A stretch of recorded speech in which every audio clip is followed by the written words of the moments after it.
तो हमेशा ये तो पहला आरोप ये लगता है कि दूसरे का चल नहीं रहा है, और जब कभी कभी ये आरोप लगता है कि वही चला रहे हैं, तो ये तो पार्ट ऑफ पॉलिटिक्स है। बल्कि तो विपक्ष तो ये भी कह रहा है कि चला बीजेपी रही है, वो तो सिर्फ चेहरा आप बने हुए हैं।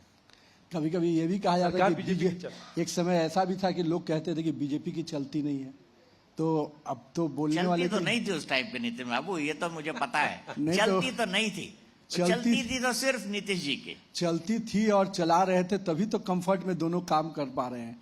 अगर पूरा वही चलता रहता, वही चलाते दो बार छोड़ के भागे भी है नीतीश जी। परिस्थितियां नहीं, मैं तो बोल रहा हूँ परिस्थितियां थी, लेकिन आज वो खुद इसको मानते हैं। नहीं, तीन बार मैंने तो वही कहा कि परिस्थितियां उन्होंने, और आज उन्होंने खुद स्वीकार किया कि वो मेरे से कहीं ना कहीं एक भूल थी, और आज मैं जिस परिस्थिति में वो कंफर्टेबल जोन में है, वो खुद कहते हैं। शोले फिल्म कई बार देखी उन्होंने, ये दोस्ती हम नहीं तोड़ेंगे।